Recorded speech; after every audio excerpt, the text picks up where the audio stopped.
And check out the RCWR show with Lee Sanders. Get fun, in-depth coverage and analysis from the latest in professional wrestling in AEW, WWE, NWA, Impact Wrestling, or the world of entertainment. From hit TV shows to your favorite sports like the NBA or NFL. All things music, movies, and beyond, while trying to make sense of this crazy world we live in.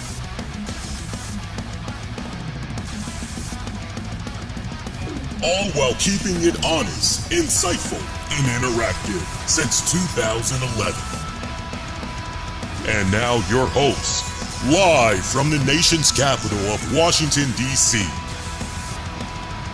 Lee Sanders.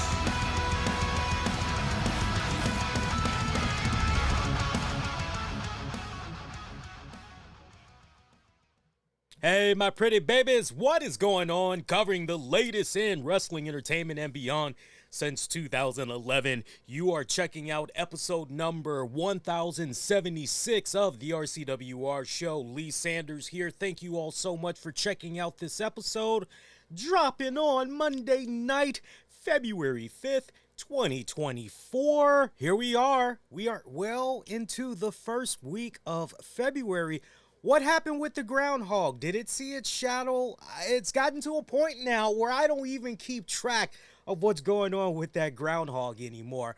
I hope that you all had a fantastic weekend. Hopefully, depending on where you live, the weather been pretty decent over here in the DMV. Almost spring-like temperatures on some days, but now we're dealing with a little bit of frigid temperatures for the next couple of days. But depending on where you live, it's honestly been gorgeous for the most part. But then again, I don't know. Some of you guys may have gotten snow and you're going, yo, this is beautiful. Hey, let me know what you had thought about tonight's WWE RAW. Would love to hear from you all. Sound off a number of ways.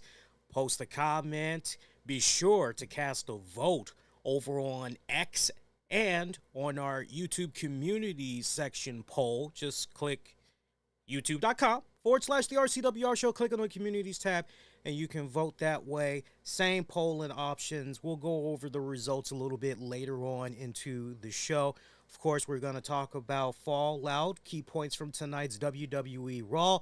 I'll also give you my thoughts on the NXT Vengeance Day event. Got the latest in wrestling headlines, including, good old John Laurinaitis, people power. Going to be talking about that, and a little bit later on in the show, I will reflect on the passing of, definitely in my book, a American icon, and hopefully a lot more members, especially black media, will definitely give him his respective flowers. I have a feeling that Turner Classic Movies is going to end up doing something on him as well this month. Of course, I'm talking about the late Carl Weathers. You all basically, you hear that name, you know him better as Apollo Creed from the Rocky franchise. I'll talk a lot more about his passing in just a little bit. But you know, 2024 is still off to an early start. This is only well into the second month of February, and we're doing a couple of new things here on the show. I know I've been pondering the past couple of weeks to kick off 2024. Hey, what new segments could we maybe try and do to try to spice it up a little bit, switch things up a little bit? So I'm going to be introducing to you a new segment, and depending on how this goes, if you all would like more of this particular segment, as well as others I'm thinking about, which will be debuting in a couple of weeks, y'all can definitely sound off and let me know. But first things first, before we dive into Raw and everything else, I have got to get this off of my chest. I need to get this off my chest. So let me set this up properly for you guys. So, as many of you guys know, for the past couple of semesters, I've been doing my thing, returning to college, and honestly, the way this is looking right now, I'm either going to be wrapping up by the end of the year, or I'll be graduating first thing beginning of next year, 2025. My family cannot wait. They are ecstatic. I'm definitely ecstatic as well. So, one of my classes, when I was putting together my programs and everything, and I thought this was a really good thing to talk about because for those of you, I know a lot of you all are parents at this point. You either have young teenagers, maybe you have a kid that's getting ready to make that transition into college and everything. I thought this would be something really good to bring to you all's attention and get everybody talking. I'm curious how others' experiences were, if they ever dealt with this and all that. So, anyway, y'all know I've been doing my thing with college the past couple of semesters. And when I was putting together my classes for this semester, one of the classes that I was encouraged to apply for and basically, put this as part of your schedule. You'll love it. It's really great because whatever project you're working on, this is basically going to go towards the respective credits that you need to fill out this elective requirement ultimately, as far as getting all the credits you need so you can apply for graduation, yada, yada, yada, yakety smackety. So there's this one particular class, which is basically a special assignments class, okay? Special projects you work on and all that. So there was this couple, and if you guys kind of remember this, you definitely will know what I'm talking about. I never mentioned their name, and I'm not going to mention their name at this point because you're going to love the way this story just, the twists and turns that happens with this story. It's rather hilarious and just what the hell and everything. So there was this couple. They have a YouTube channel. It's a makeup channel, right? And basically what they had needed was for a video editor to go in. So the husband, he basically was doing all the rough shooting of recording his wife, going over makeup, beautician tips, all that, okay? And post-production, he would go in and he would do XYZ. He was doing everything through Adobe Premiere for you tech nerds out there. So basically what he was looking for was somebody that could come in. He could pretty much just give them the raw footage and they can pretty much edit that way. Sounds easy, right? That is, if you know what you're doing and all of that good stuff. So one thing leads to another. We end up having a half-hour phone conversation. That leads into a 1 hour Zoom session where, unfortunately, my internet, of all the days, my internet was just, but then I had realized at the last second, oh yeah, my laptop is getting just slightly a little bit old. I usually have to reboot it just once a day whenever I decide to use it. I usually have to reboot it once so that as far as my internet connection speed goes, boom, I'm A-okay and everything. But we do this hour-long Zoom session. I fill out a 1099 form. I do all of that, okay? And boom, I'm brought on board. He uploads everything into the Google Drive for me to access, auto saves, all of that. And he says to me, hey, if you come across any issues, make sure you let me know. Okay, like, all right, cool. His hope was that the project would, this was my first project for them, mind you, hoping that I could have it done sometime Monday, right? Sounds relatively easy, right? If you know me by now, you know that your man is always grinding and hustling, okay? Grinding and hustling. I had a hectic schedule going into the weekend as far as class assignments go, but I got them all out the way. I even got tests knocked out. Ace, nothing but A's. I mean, I hate to brag, but I mean, I'm an A guy, right? I hate when I get a B. You heard me right. I actually hate when I get a B. I go, no, that should have been an A, at least an A minus. What the hell? So anyway, late Sunday night, going into this early Monday morning, I finally get around to working on this particular project. And I'm trying to open stuff up. Stuff is coming back corrupted. It's not accessible offline even. And it's just, what the heck is going on here? Now, I'm a man that likes to take the initiative I like to show drive. I like to show dedication and all that other good stuff. Okay. So I am able to access two key files that is pretty much okay. You know what? I can work with this. It was video footage and there was audio footage. I'm going, okay. All right. This is it. This is all I got to do. So, one thing leads to another. 5 hours later, I finally finished this video project. I am feeling good. I am feeling accomplished. I am feeling, just, yeah, man, crushed it. Send it to the guy. I let him know, hey, by the way, FYI, had some issues trying to access your files. This is what was going on. Maybe it's some type of a technical error on my side. That could possibly be it. Who knows? But hey, I'm available anytime after 1:30 if you want to follow up with me, you want to give me some advice, give me some feedback, let me know how my editing was, what I need to work on, right? Because this is, after all, an internship. And, right, this is one of those, right, internship, right? Plain and simple. Student internship. Why your man get a text message about, I would say, 6 hours after I sent that email? And I basically was given the riot act of I should have reached out to this man as soon as issues were happening. And the way that the message came off, I think the guy was freaking out over the fact that, oh my God, I got to pay this guy X amount of dollars for the work that he did. And mind you, the work that I did, I went over by 2 hours. I was telling my wife about this, and she's like, nah, he comes off like he's tripping over the money. If he's not tripping over the money, it's like, I don't, and it's not, I don't mind broadcasting the money. Like, it's only like $100. I said just $100, right? So I got read the riot act and all this other stuff, and the guy basically canned me via text message. Via text message.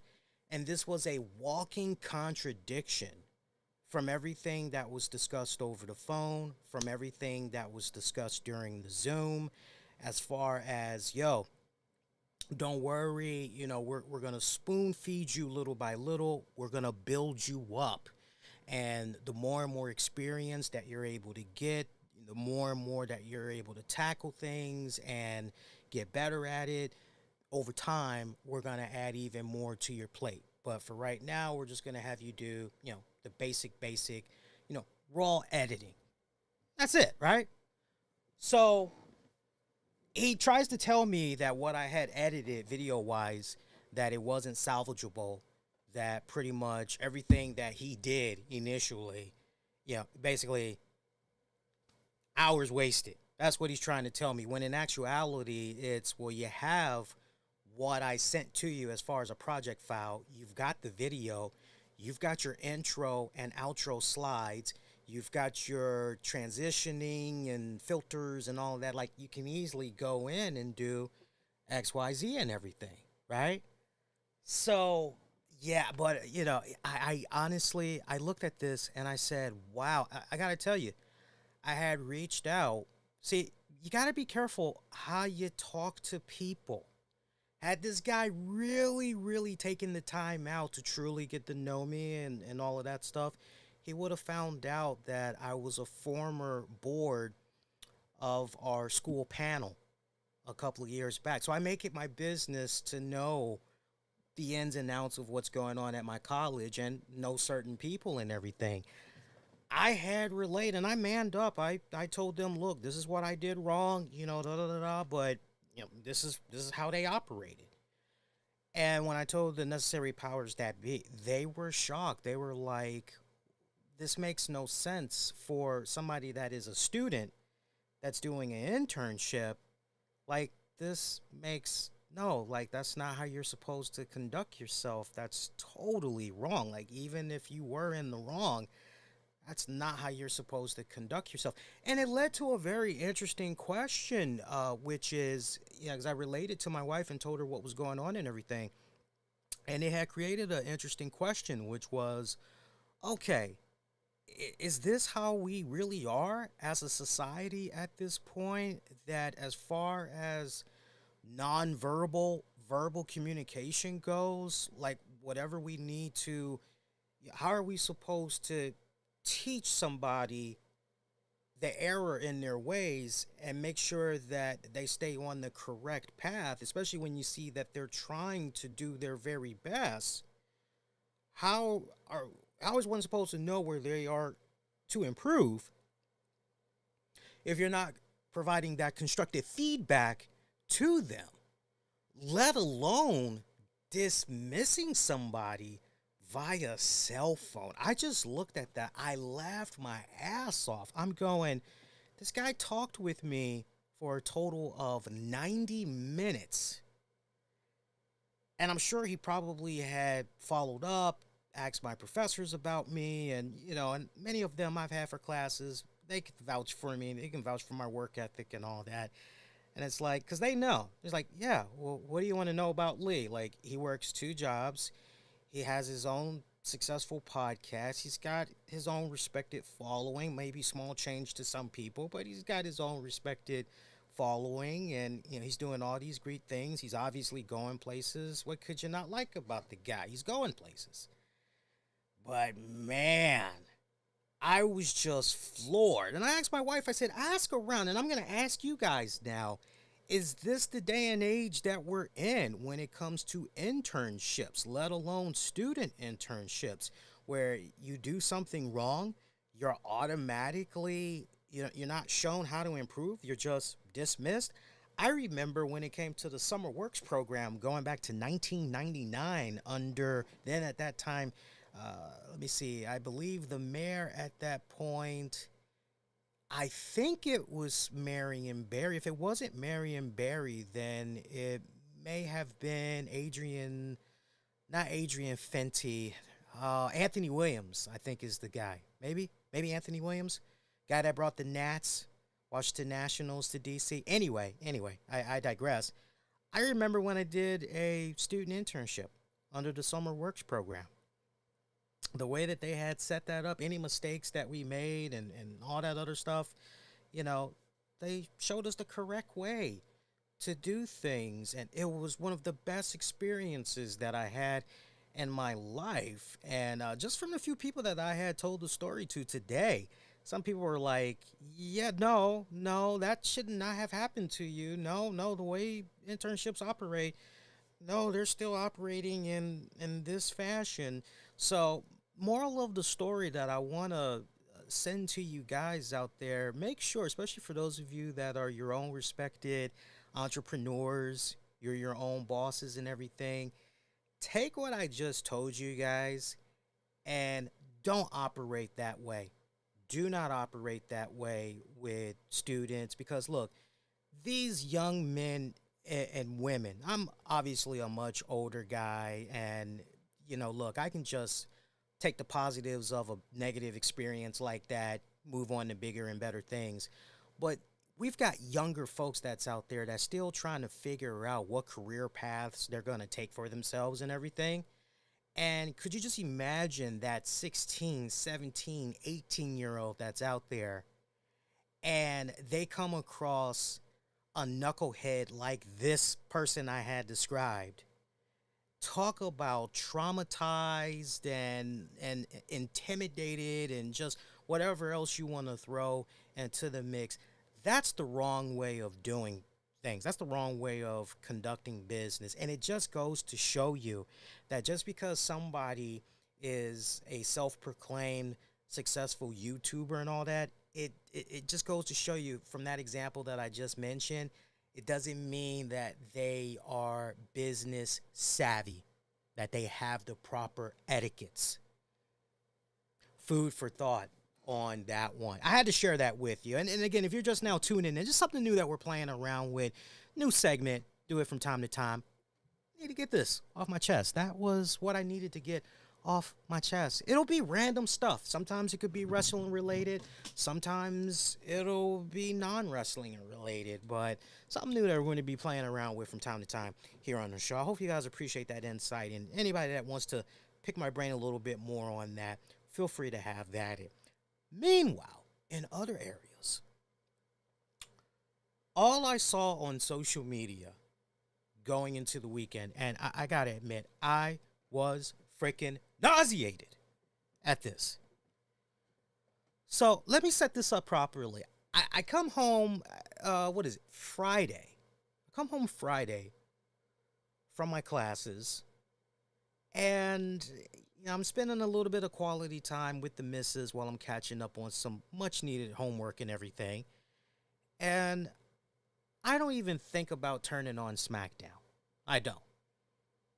Instead, I go, you know what? I'll see what's going on with SmackDown during the last 10, 15 minutes. My wife and I, we just got done eating dinner. I go into the living room. I'm sitting down. I'm getting ready to put on Rampage. But I'm like, oh, SmackDown is still on. Let me see what's going on with SmackDown. Next thing I know, if you smell, I'm like, whoa, are you serious? Rock comes out. I don't know what the hell is going on, because like by the time I come in, it's basically, Rock comes out, looks at Cody, they shake hands, Rock looks at Roman, show goes off. I can't even go, what the hell just happened? I got to go right into covering Rampage live on the 401 Mania site. So it wasn't until after I was done with Rampage, had that published, it was live. I'm talking about my review. On top of the live coverage, I actually have to go back afterwards and read everything that I had said in my live coverage, break it down even more, put in some review thoughts and all that, then put out an official Rampage review. So by the time I'm done with all of this, it's almost midnight.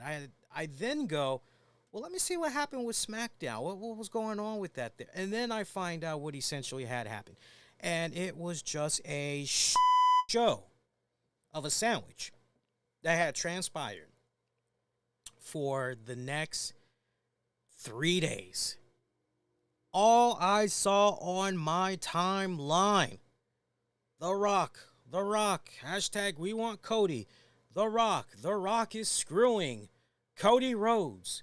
Oh, there's The Rock. He's operating just like the Hulkster. Look at this guy. Oh, this is freaking ridiculous. Look at this man. I was just seeing this left and right. I can only imagine how many people were taking to social media that normally does not even do a post-wrestling show. Hopping on freaking YouTube or the X, the Facebook, and going, oh my God, The Rock stealing Cody Rhodes' spot. I gotta go live. I gotta talk about it. You notice my black ass was nowhere to be seen. You notice my black ass didn't even put out a post on social media in regards to that. I'm looking at everything that was going on. I'm going, yeah, okay, I'll save this for Monday. I'm sorry. I'm not sorry. I'm sorry, not sorry. I'm being sarcastic there, but no, I'm not sorry, honestly, that I'm not going to drop what I'm doing to fire up a webcam or a phone, even if it can get me clicks and all that, just to talk about The Rock, Roman, possibly WrestleMania, no. And it was just amazing to see how many people were triggered by what all had transpired. I mean, it's a good and a bad thing if you really think about it, because on the one hand, you can look at it from a positive standpoint and you can say, man, there's a lot of people that are heavily invested in the Cody Rhodes character. There's a lot of people that are heavily invested in this 2-year story arc that's been going on with this man. right? So you can look at it from the positive standpoints and everything. Wow, this is pretty deep and intimate with these folks. But then you could make a con argument and look at it from the standpoint of, well, damn, Jesus, y'all just hashtagging and all this other stuff. Whole lot of important stuff going on in the world that a lot of people, yeah, that's unfortunate. Where's The Rock? Hey, Cody, right? And so many people were so vocal about this, and you're looking at it and you're going, you do realize at the end of the day, we're talking about a TV show, right? You do realize at the end of the day, we are talking about larger than life characters, right? You do realize that, right? We're talking about actors and actresses to a certain degree that are playing particular roles that you're seeing on television every single week. We are talking about, layman's terms, about a scripted show. The winners, right? All that's pretty much been predetermined. The in-ring action is really where it's at as far as the athleticism goes and how they're able to defy gravity and everything with the moves that they're able to do. I mean, it's a wonderful spectacle. It really is. And television, as I always have said over the years, does not do it justice. You really need to see the action in person. But to see the amount of people that were just triggered over the mere appearance of The Rock and saying what they were saying, being all up in an uproar, I just looked at it and I chuckled. I just chuckled at this big time. And I took a step back and I just said two things that came to mind when all of this had went down. The very first thing that came to mind was, hello, does anybody not remember Dwayne The Rock Johnson, Black Adam, and pretty much the final dagger that was given to that current version of the DC universe, of the DC movie universe? Black Adam did bad. I know that there's some people out there that had liked what they saw with Black Adam, but overall, general consensus, majority of the fans did not care for it.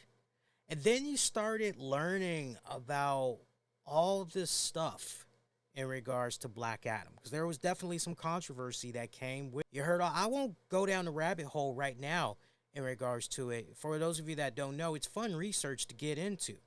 But you hear about all these demands that The Rock was making in regards to Black Adam.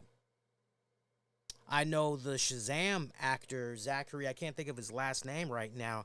I know he had took issue with The Rock because there was some stuff, in regards to Shazam that for the sequel of Shazam, there was some stuff that was supposed to go down, but The Rock had so much pull that, right? And some people, as a result of everything that had happened with The Rock's involvement in Black Adam, they basically looked at him as the kiss of death for that incarnation of what some felt was the Zack Snyder universe to a certain degree and everything. But I'm thinking about that. That was the first thing that comes into mind, and I'm going, you guys are really that surprised?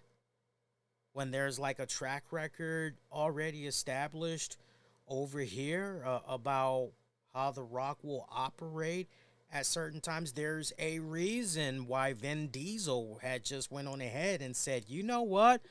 Fuck this guy. I am done working with him. Yeah, no more Fast Furious. I don't even want to try to do a spinoff with. Nah, we're good. We're good. I'm not interested in working with this guy anymore. We're good. There is a reason why certain movie production companies and other stuff you want to talk about, there's a reason why certain individuals, certain companies are going, yeah, Dwayne The Rock Johnson, we're good, brother.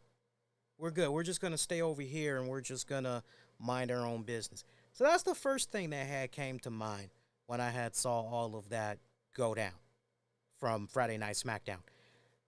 The second thing that had dawned on me was actually three things dawned on me, but the second thing that dawned on me was the fact that, okay, WWE had got such a black eye. Remember what I said from last week's show? If you don't remember, I said, yo, remember that one award? And you'll hear the winner soon. But there's one award that we have, which is called the You Just Put a Black Eye on the Entire Industry Award. And I had went on record and said, yo, if this could have just somehow made it into 2023, what all went down with the Vince McMahon. You know, baby. What went down with the Vince McMahon, I got to be honest with you guys. Anybody that's subscribing and doing other stuff, I got to tweak the notifications. So I used to have it set up so that I could have a display pop up on the screen. And it's no longer doing that for me. So I've got to play with OBS in the next day or two. I'm very busy. I'm sorry. I'm so sorry. But you guys know how hectic my schedule is. But the next free moment I get, I will tweak it. So for those of you that have been subscribing for the past couple of weeks, I have been looking at the analytics. We've been picking up a lot of subs. Appreciate you all. I wish I could name you all individually, but give it time. Let me play around on the back end, and I'll figure that out. But the other thing that popped into my head was just looking at all that stuff that had went down with Vince McMahon, and now John Laurinaitis saying he's a victim in all of this. We'll talk about that in a little bit. You're looking at The Rock popping up, the timing of it and everything, and you're kind of kicking back in your seat. If you're really able to look at the bigger picture, if you're really able to look at things from a business standpoint, you're going, well, not for nothing. WWE is giving the wrestling fans something else to talk about besides what all's been going on with that sore black eye that is of Vince McMahon. Right? Very polarizing, very, like, there's just so much stuff. But what's so funny to me, all the people that are just moaning and groaning about this, I'm going, where was this? Where were you guys way back when CM Punk was the WWE champion? And man, we were so, any longtime CM Punk fan, any longtime WWE fan, know that period I'm talking about. Punk was on such a roll. And then they had him meet up with The Rock. And they had some stuff go down. And Rock took away that championship. Oh, man, we were like, I know I did a post show back then, and it was like, what the hell? But even way back then, as mad as I was, I said, okay, I'm looking at the bigger picture here. The bigger picture here is all about selling WrestleMania. You know, it's all about attracting as many viewers as possible. It's about selling as many tickets as possible. And yeah, you know what? When it comes to Dwayne The Rock Johnson and his selections of movies as of late, it's been more misses. It's been more flops than hits. We can be honest with ourselves. I'm a Rock fan, but even I'll be honest with you. I don't like everything the man does. You know, it's almost gotten to a point now where as an actor, he really has not shown true evolution. Like, at least Arnold Schwarzenegger started playing around, you know, with different parts. He was always playing the action hero. Then he started, okay, well, let me try for a sensitive role. Okay, let me try for a very serious, nitty-gritty, dark, dramatic role.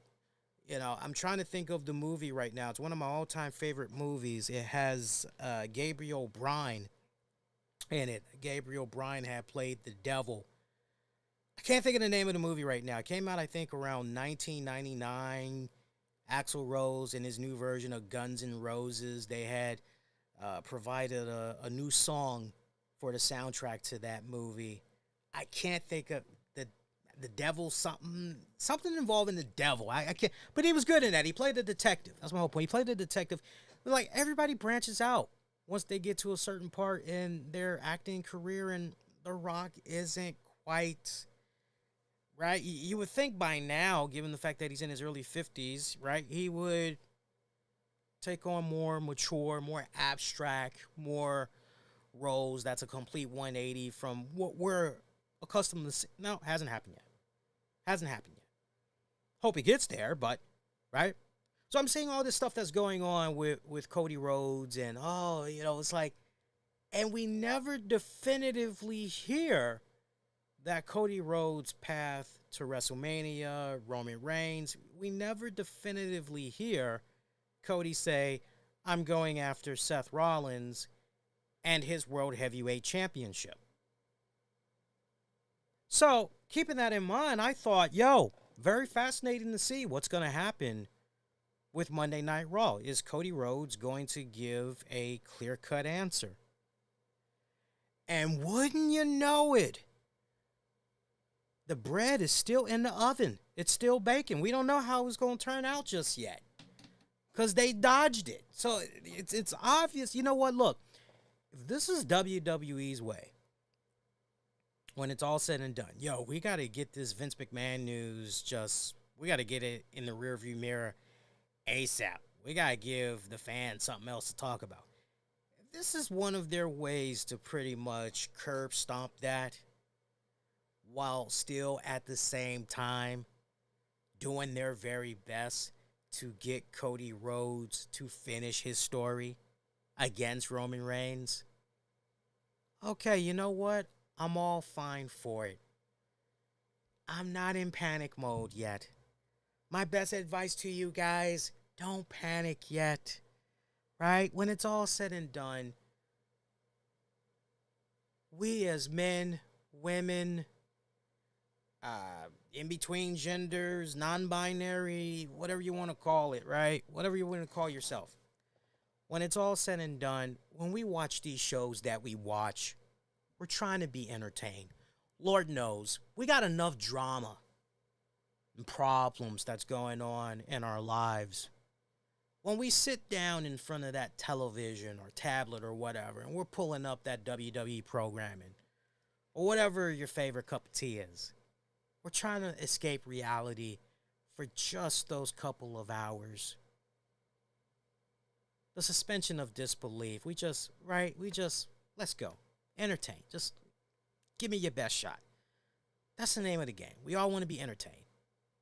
My best advice to you guys, just kick back and just enjoy the ride. Just enjoy the ride. Some of you guys, I'm really concerned with you all because, look, we're in this day and age right now where it's all about instant gratification.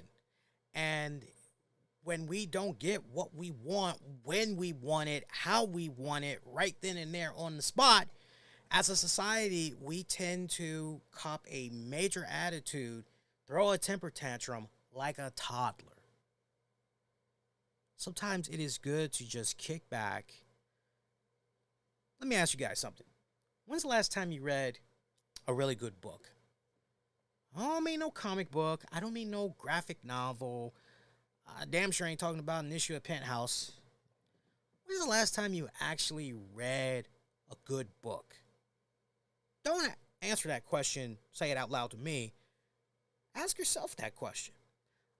I bring that up because sometimes, as a society, we get into a book. That book can be a TV show, or it could be a movie.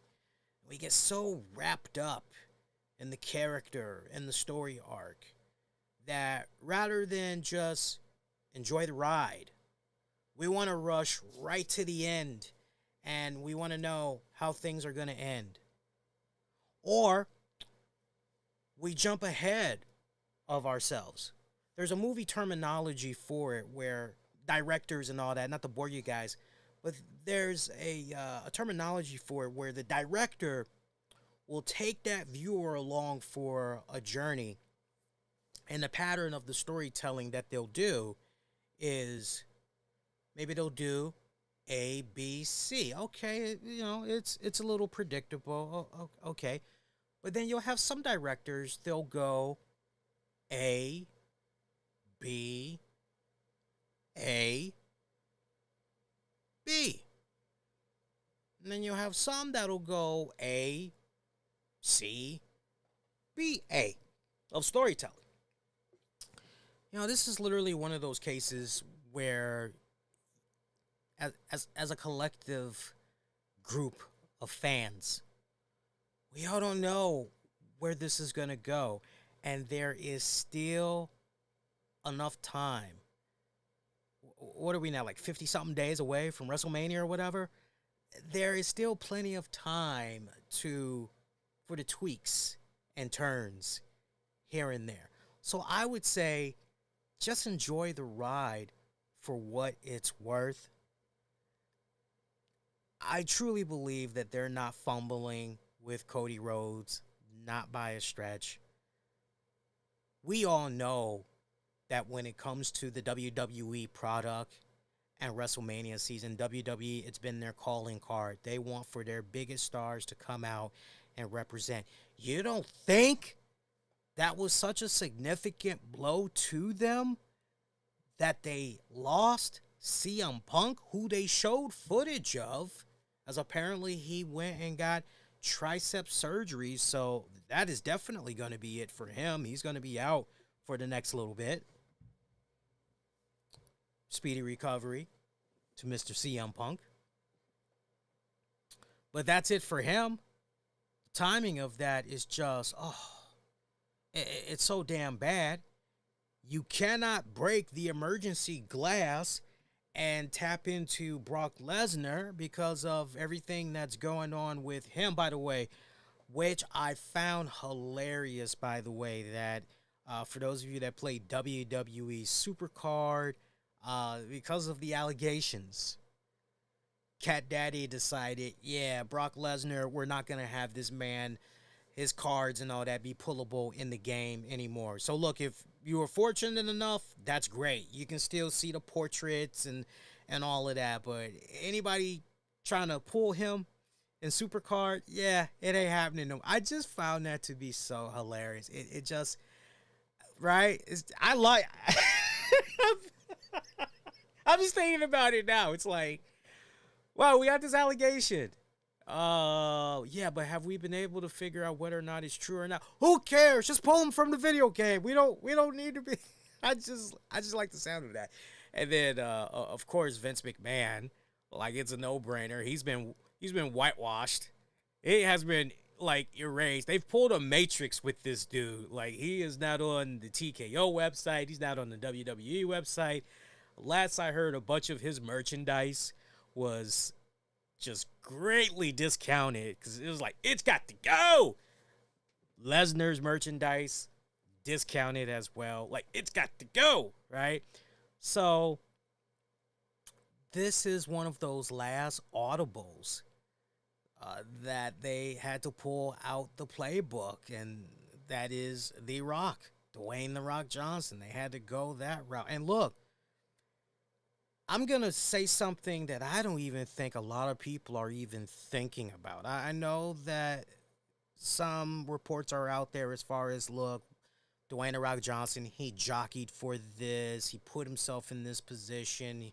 He insisted. And, you got all these reports out there. Oh, he's trying to actually dethrone Roman Reigns. He's trying to take the title off of him. You just got all this stuff that's going on with these rumors. And look, by the time we get to WrestleMania, or whenever the hell we're going to see The Rock and Roman Reigns get it on, then we're going to know definitively what the real deal is and everything. But one thing that a lot of people seem to be sleeping on is this fact, and that's this. Yes, in some personal aspects of The Rock's life, business-wise, he's made some pretty good moves. And as a result, he has increased his stock. He has increased his portfolio, without a shadow of doubt.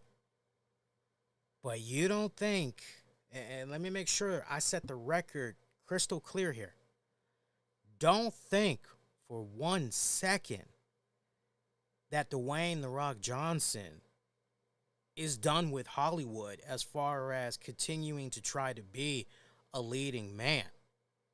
Don't think that for 1 second he is essentially doing what he's normally done throughout his life when he's come back to the WWE, and that is to raise his own portfolio and be able to do what he needs to do so that it can generate new leads, be it in Hollywood where he's in front of the camera, or maybe with his production company, they're able to broker some type of a deal. Don't think for 1 second him coming back to the WWE, it is just, oh, Rock's got nothing but love for the fans. Yeah. Don't think for 1 second it's one of those, right? There's always the self-reward. There is always the self-rewarding that is at play here. Make no mistake about that. Also, make no mistake that Rock is temporary. He's not going to be full-time. Hell, he's not even going to be part-time. Okay? Just kick back. Enjoy the ride. Enjoy the ride. Enjoy the ride. I'm going to say it one more time. Just kick back. Enjoy the ride. If you are a big fan of Cody Rhodes and you don't like what you think is happening, and you think okay, as far as he's not going to be able to tell the story, and do what the fans at Raw did tonight. They continue to be vocal. They continued their "We Want Cody" chants and the hashtag and putting up memes and videos. And shout out to Ace of Steel, put out another great Cody Rhodes video, by the way, had me in tears, dying in laughter. Great stuff, great stuff. Love that dude. But, if you love Cody Rhodes, continue to show your support for the guy all throughout social media. Continue to let your voices be heard, right? Well, look at what happened with Raw tonight. Great segue. By the way, I'm seeing you guys' comments. I love everything I'm seeing so far. We'll definitely read your comments later on in the show. So don't think I'm ignoring you guys for a second. Just the norm we have on the show. I usually go over the comments when we get to the comments portion of our show. But you look at Raw tonight. What's going on with Cody?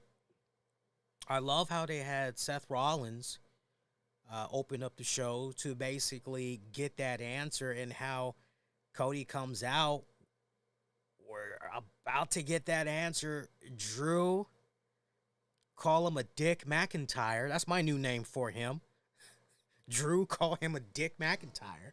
Comes out there, and he is just, Seth, no, you shouldn't be facing Cody. No, you should be facing me at WrestleMania. And I love the back and forth banter between Rollins and McIntyre.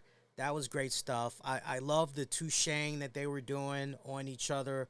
Rollins going, yo, I've already beat you twice. But then Drew's going, yeah, but didn't Cody beat you like 3 times? I love those zingers that was in there. And in case you all are not aware, I think at least for another couple of minutes on the WWE Shop site, that shirt that Drew McIntyre was pushing, I saw a decent amount of you guys that were saying, is there any way I can get that shirt that Drew McIntyre is pushing right now bearing CM Punk? WWE Shop is selling it. So it looks like there was a short limited time window. I think it's over at midnight for the East Coast, but maybe it's going to continue on the West Coast. So, see what's going on with that. Good luck to you. Man, the prices for shirts have gone up, I tell you. WWE, they now want $32 for their shirts. I remember a time where you could get a WWE t-shirt off of their site. I can remember a time where you used to be able to get anywhere between $19 to $26. Now we're at $32. Give it about 5 more years, and I think at the rate of inflation, we're going to be looking at an average of $40+ after taxes for wrestling shirts. That just really makes you go, do I really want to buy this, or do I want to wait until there's a significant sale that's going on here? Like, what's the real deal here? So I love those interactions between all 3 men, though. Drew McIntyre continuing to be a dick, taking the cheap shots there that he did on Seth Rollins. Cody coming in there trying to save Rollins in the process. But I love how we had that agent of chaos that was Drew McIntyre to cause a disruption there where, okay, so right now we don't know what's going on with Cody. But might we know what's going on with Cody and if he's going to challenge Seth Rollins for that WrestleMania spot, for the heavyweight title? Might we know by the end of the night? Like, we'll have to wait and see what goes on there. By the way, everybody was crapping on the fact that, oh, we're going backwards. We're going backwards with Shinsuke Nakamura and Cody Rhodes. We're going backwards. You know what I honestly thought when I looked at all of that? I said, good. Freaking A. It's about damn time you started doing some stuff with these WWE live events, with these house shows. It's about damn time you freaking did something of a story arc that could pretty much set up, right? Gingerly, they have done it from time to time. I know they used to love doing it for the women, even way as far back as when it was the Divas. But it was something that longtime listeners know this. I was an advocate, whether it was TNA, WWE, whoever else, New Japan. For years, I was waving that flag. Still am waving it to this day. And I would always say, look, when it comes to your wrestling live events and you're doing TV shows, why not do something kind of cool, unique in a way where, no, dude, you got to go to this house show. Dude, you got to go to this live event. Because any and everything can and will happen. Like, you just don't know who's going to show up. You just don't know if maybe there might be a story arc that you're going to bear witness to that pretty much is going to carry on over to television for that week. No. You got to. My argument was always try to do what you can if you're doing live tours to make these live shows that's not being televised feel like can't miss events. Make it feel like, yo, I'm checking out something special here because I didn't anticipate this happening to. I welcomed it. I freaking welcomed it. Not to mention Shinsuke Nakamura, he did drop a couple of hints here and there that, matter of fact, he came right out a while back and had said, Cody Rhodes, I'm not done with you yet. I'm done with you when I say I'm done with you, right? So the fact that they did what they did at a live show and they pretty much had set up the main event match tonight between those two, yo, I totally was fine with that. I had no issue with that whatsoever, especially if you're doing it in such a way where, and the way that they had set this up, not for nothing, Cody and Nakamura have had a really good feud. So the fact that they were able to go back, revisit this again, but up the ante even more by having these two face off in one bloody main event match. What was that, a cowbell match or whatever? I loved it. Good stuff. The nice touch that they did at the end of that match with Drew McIntyre showing up post-match, beating the holy hell, beating the holy hell out of Cody Rhodes there. Once again, we have another diversion into the mix. One thing leads into another, right? So WWE can continue to operate in this fashion for the next couple of weeks. And you know what? I am all fine for it. This could play out like I had said several weeks ago, which is, and people thought I was crazy for saying this, but Roman Reigns could possibly do double duty at WrestleMania. it could be a scenario that plays out where, yeah, The Rock may have Roman at WrestleMania, but that's just one of those nights.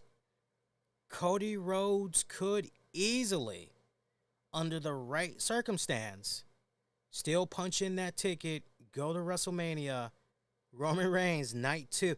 It could very well still. By the way, the finest attention to detail I appreciate by WWE.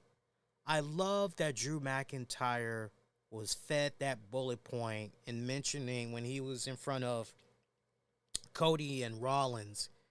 Yo, let's be honest, the other champion over there, he's referencing Roman Reigns. Like, a lot of people are bored. They don't want to face that guy because they know the outcome of it already. Right? Someone in his little entourage is going to interfere and he's going to continue to retain. I love that they acknowledge that because now it creates, okay, so, y'all know, the fans know, what are we going to do to put a curb stomp on? I love that. I freaking love that. Nice little touch. They're going to have one heck of a fight at Elimination Chamber if that's the way this is all going to be mapping itself out. If it's going to be Cody and Drew at Elimination Chamber, I'm all fine for it. Let's freaking go there. But the match itself between Nakamura and Cody to close things out. See, here's the thing. Some people may look at that match and they may say, house show. Because if you've been paying attention to some of the WWE live events over the past couple of weeks, they have locked up at a few house shows. So you can definitely, man, these guys have, but we didn't see those televised joints. I thought for what they had did here tonight to beat up an opponent, a longtime rival at this point, and Nakamura, I didn't mind it whatsoever. I thought it was fine for all intents and purposes. By the way, going back to SmackDown, nice touch that they had did with Bayley, basically gunning after Io Sky for that women's championship. I thought that was very well played out. We got our wish. A lot of us, I know I definitely was here on this show, just chomping at the bit for weeks, a couple of months. Yo, Bayley, somehow, damage control. They gotta get her out of damage control. We gotta turn her baby face. And the way that they went about that on Friday Night SmackDown, I thought that was a awesome touch. I loved it. I loved it. I can't wait to see those two girls lock it up. Speaking of the women's championships and all that, Rhea Ripley getting jumped there by what's homegirl's name? Getting jumped there by Nia Jax. We're just adding on right there. So it's safe to say Nia Jax and Rhea Ripley are going to be fighting one another at Elimination Chamber. Safe to say that's where that's going to be going down. But I also think that we're going to also have a match where we're going to see who's going to be Rhea Ripley's number one contender that she'll face at WrestleMania for her title now that Bayley has made her respected decision. So some interesting developments that's going on there. Some other matches that had happened from tonight's WWE RAW. Kabuki Warriors defeating Katana Chance, Kaden Carter. So of a match right there. Miz defeating JD McDonough. That was like Groundhog Day for me. Right? We're just repeating it all over again. But you know what? I love the touch of R-Truth. Shenanigans. I love prior to the match how he just popped up. Finn Balor deciding, yo, Damian, I cannot deal with this man anymore. This is your problem.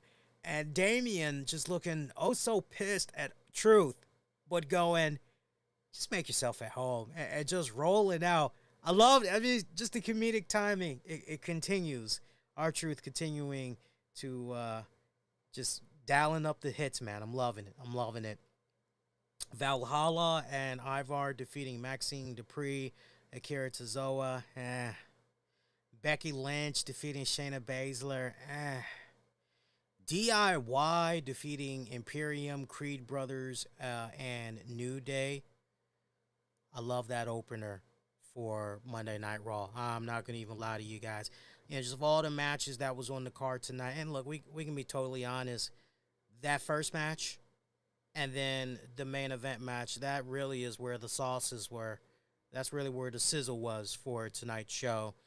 Everything else was just filler after the fact. I don't know about you guys, but I definitely found myself going through the motions of, all right, so what else is on, if anything is on, right? But no, the tag match opener there, I thought for the Creed brothers they were leaving their feet way too much for my personal taste. I wasn't really a fan of that.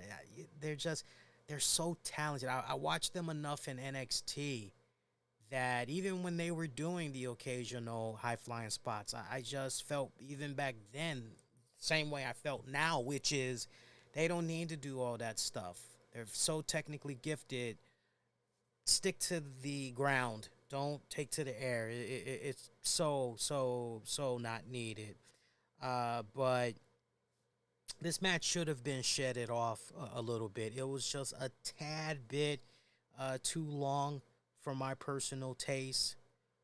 But other than that, yeah,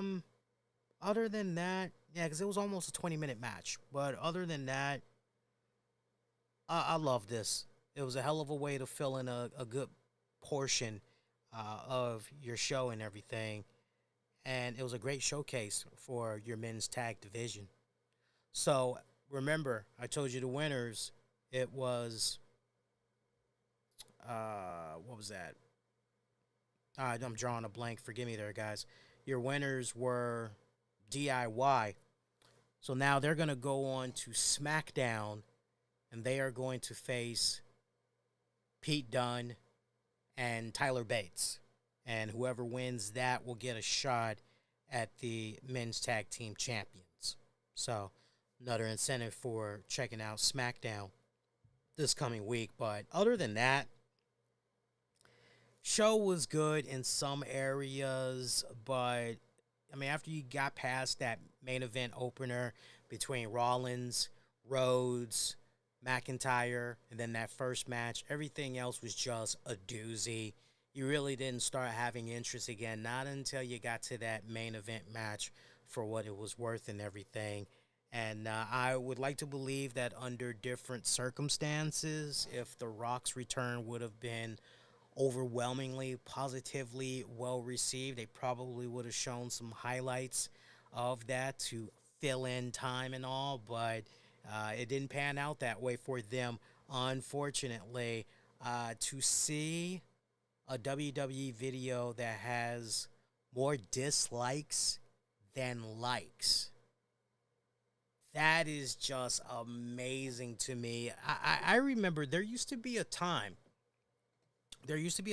where myself and other YouTube content creators, we would deal with this ridiculous system of spam bots. And these spam bots, the sole purpose of these spam bots, try saying that 10 times fast. These spam bots was to just dislike the hell out of your content. And it was so funny because a lot of us, we would upload content and the content would not even be up 3 minutes. And it was already getting dislikes. And I remember in those days, this was a handful of years ago. I remember when some of us would get in contact with YouTube support and we'd let them know what was going on and everything. They would be like, yeah, we're investigating. And it's like, no, they really weren't. They just thought it was a case where some of us were being butthurt content creators. It's like, take it on the chin. Like, any reaction is better than no reaction. But we're like literally saying to them, no, like, seriously, the video's not even up 5 minutes and it's already getting dislikes. Like, that makes no sense whatsoever. and they had gathered up enough feedback from content creators, and they were able to see that, well, wait a minute here, there is this trend that's going on. And from that point, they started encouraging us to, hey, look, if you feel that there's like some weird, suspicious activity that's going on with your channel, let us know and we can actually purge your channel, and we can see what's going on and handle it accordingly. I know that's what some of my friends had did, and the purging for them, it had worked and everything. And what happened with WWE's SmackDown segment from over the weekend, that definitely was no spam bots. I'm telling you that. I'm telling you that right now. Mofos went on that joint with a passion. And then I got to give the fans a lot of credit. WWE was like, well, maybe we can try this a different way. Maybe if we upload this joint with Cody and we title it this way, Cody Rhodes reveals his WrestleMania plans, maybe that will. And fans basically were like, nah, man. Nah, we ain't having this. Is the same damn meatloaf you don't already gave to us. We already told you we ain't like it.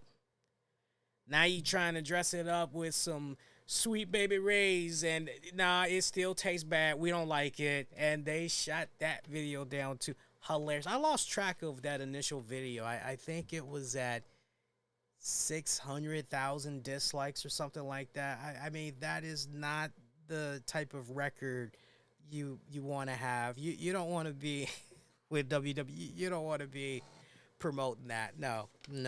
Hope you guys been enjoying yourselves so far. If you haven't done so already, definitely hit the like. When you do that, you do your part. And first off, it's free. Only takes a couple of seconds to do. And you help put more eyeballs on the content, all right? Speaking of eyeballs, and we'll read you all's comments in just a little bit. So if you got some stuff you want to get off your chest, sound off on a number of the topics that we're going over, sound off, let your voices be heard. We'll go into the comment section later on. Here on the show, we don't do like some people, and this is no shade to any particular podcaster or even a YouTuber, but I know some people will only read comments if they're given a super chat. We don't do that over here. So if you post a comment, it's definitely read. I was saying, speaking of eyeballs, all right. Appreciate everybody that had entered the 2023 Wrestling Awards contest. Now, I have an update for you guys. A little bit of bad news, a little bit of good news. Now, first, the good news. The good news is we had a great turnout as far as everybody that had entered, let their voices be heard. Loved it. A lot of entries. Surprisingly, for the raffle contest drawing for WWE 2K24, not that many people entered, which is good news for those of you that actually did enter, because you guys, you got a bona fide chance, like a legit chance of winning. So I'm freaking excited for you guys. I gotta go back and see how it's looking, but if I were to give a rough estimate right now, last I checked, I think officially 9 people.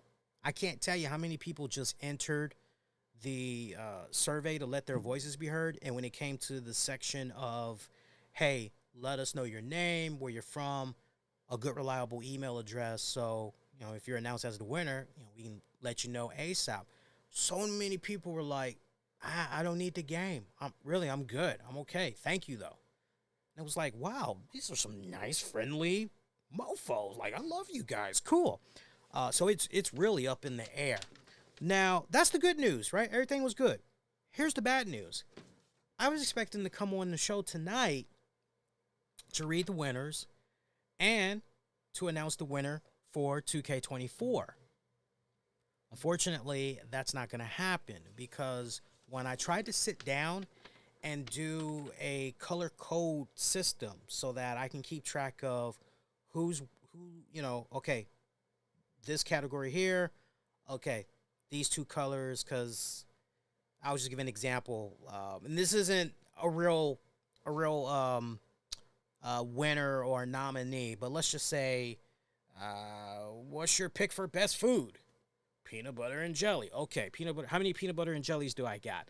When I was trying to color code, I was having a hard time doing it in the Google spreadsheet, and I also had a hard time doing it on my tablet. So I actually had reached out to the missus, and I said, hey, can you do me a favor? Can you print this spreadsheet out? And then do we have markers at home? Because if there's markers around, I can easily go in, color code that way, and tally up.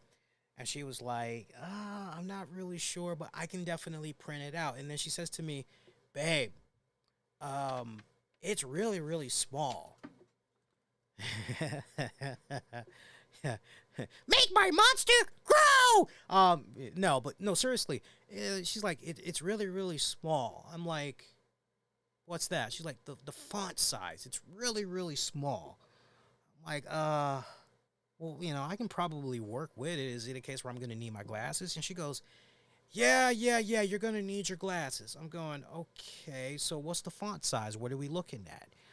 I don't know. And I say to her, okay, well, is it maybe a font size 12, 10, 8, 6? And she's like, yeah, probably a 6. I'm like, oh, okay, I can read that.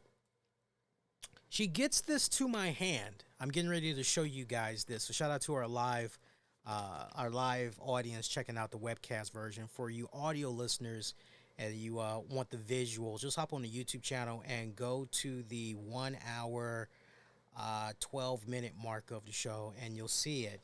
So I try to wait for her to come home, and she gets me the list, and I go, well, goddamn, babe. Not only can I read this, this isn't even a 6 font size. This is more like a -3 font, if that's even possible. And she was like, yeah, I tried to tell you it was small. I'm like, yeah, but like, this isn't even ant microscopic small. This is like, what the hell? So hey, look at this. This is the list. This is the list. Now, some of you guys may be looking at this and you're like, oh no, can you bring that any closer, Lee? Like, this is as close as I can bring it. That's not really legible, is it, guys? Don't worry, I'm not showing anybody's personal information either. But I mean, that's not really legible. I don't think. Look at that. I'm coming in as close as I can. And, that is really, really, really bad. So what's going to happen is wifey is going to try to play around with her printer settings because she thinks something was up with the printer settings at work, and she's going to try to see if she can fix it tomorrow. Because sadly, where I work, I don't have access to a printer. And I don't need a bunch of mofos all up in my business. What do you need to print? Well, why are you printing that? And, I'm getting 1,001 questions. It's like, just freaking print the damn thing for me, please, and thank you. I can't, right? So she is going to print this for me, and what we're going to do is between now and Wednesday night, we should have everything ready to go. And on that Wednesday night show, we're going to we'll talk some Dynamite, but big bulk of the show is going to be about the award winners. And we'll go over we'll reveal who's the winner for that WWE 2K 2024. So, but the polling is closed. That's definitely it. So I appreciate you all's patience. Trust me, if there was a way I could have done it today, I was, you guys, I was so burned out just the weekend, and I'm not complaining, but my stress level, I was telling my wife about it. I'll be honest with you guys, my blood pressure, not good. My blood pressure is not good. The top number is pretty high. The bottom number, my God, that bottom number, my wife, my doctor, they are concerned about the bottom number, And once you start understanding about, okay, so what's the big deal? Then it's kind of like, oh, yeah, that really is a big deal, isn't it? So, um, it's gotten to a point, just the totality of everything that had happened from over the weekend, and just dealing with that couple and the video editing and just all that stuff. Just my stress level has been, and it's at a point where my wife told me straight up. She said, "Look, you got to go talk to your doctor. Set up an appointment. Do something. You gotta nip that in the bud already, because you don't want to be playing around with that." And I'm like, I hear you. I hear you. And look, after all, that's what had took out a very good director. I loved watching uh, his work, his films and all that. I thought he was a master at what he was doing growing up. And when I got older, I was able to appreciate his work a lot more. John Singleton. That's ultimately, because we're talking hypertension. I'm dealing with, like, I think severe hypertension. It's really, really bad. So that's what ultimately had took out John Singleton. So I'm trying my best to, keep calm, and, I've been switching it up, eating, doing my best to try to eat healthy and everything. But the blood pressure, it's at an all-time high. It's bad. It's really bad. Give you guys an idea, for those of you who's like, how bad is it, Lee? It's so bad. I'll read to you the latest reading that I did, because that really had wifey go, what the hell? Let me see here. Let me look in the phone. There we go. So the last reading that I took, the first thing she asked me whenever I show her my reading, she goes, "Did you take your medicine today?" I go, "Yeah." So we got a 133. In the bottom number, it looks like it is 101. My pulse looks like that's 124. Some of you guys that's hearing that, I know there's some of you guys that's in the medical field. I'm sure you guys are going to be like, Lee, dog, go to the hospital. I can just picture it now. Don't worry. I promise. I'm on top of it. I promise I'm on top of it. I will do my best to see if I can get something done this week. Hey, look, while we're talking about health, and I had just referenced John Singleton and all that, I wasn't going to bring it up until much later in the show, but man, rest in power to veteran actor Carl Weathers. That broke my heart going into the weekend to find out that he had passed away. I just looked at that news, and I just was like, what the hell? And yeah, for those of you that are not aware, veteran actor Carl Weathers passed away at the age of 76 a few days ago. Wasn't that like, I'm looking at the date here. Yeah, he passed away on Thursday. It was like right before the weekend he had passed. And I can tell you where I was when I had found out the news, actually, because it was Thursday, so I was, I did have classes, and then I went to go to work for one of my jobs, and I think it was around the time I took a break that I was on my social media feed, and I saw, and I'm like, wait a minute, what? And I couldn't process it, y'all, because I'm going, wait a minute. My man's in the FanDuel commercials with Gronk and John Cena. Like, no, somebody's trolling. And right when I had saw it on my social media feed, my wife texts me, and she goes, because we are both huge Carl Weathers fans, especially my wife, because she loved the Apollo Creed character in the Rocky franchise. I mean, she is, you will not find a more hardcore Rocky Balboa fan than my wife. I mean, she is, for a girl, she she surprises me with some stuff because it's like, damn, you cool. I not say that to her sometimes. I go, damn, you cool, and she's like, I know, like, I was like, that's cool, that's what's up.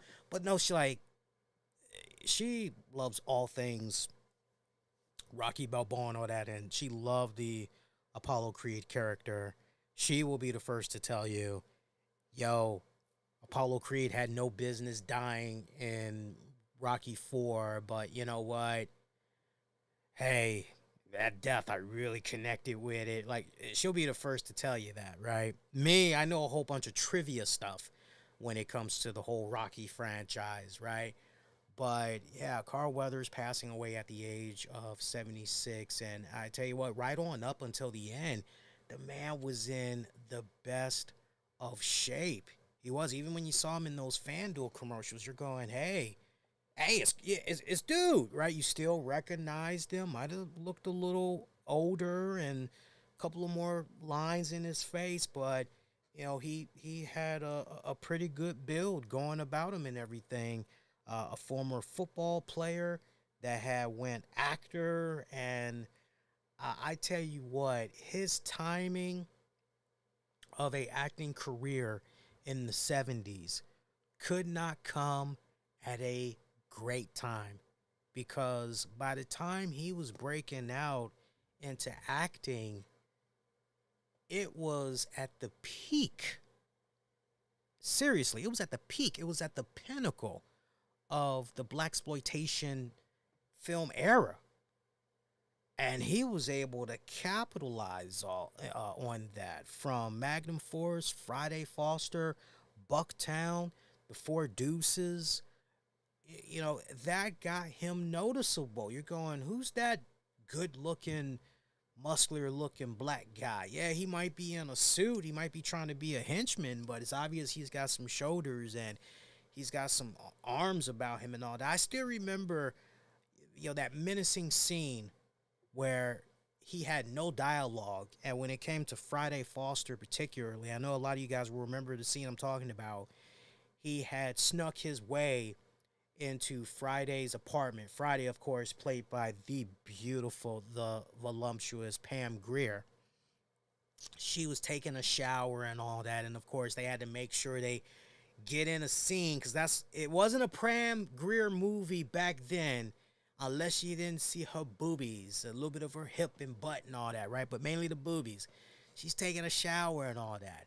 I remember the Carl Weathers character, he snuck his way in there because basically he was trying to kill her.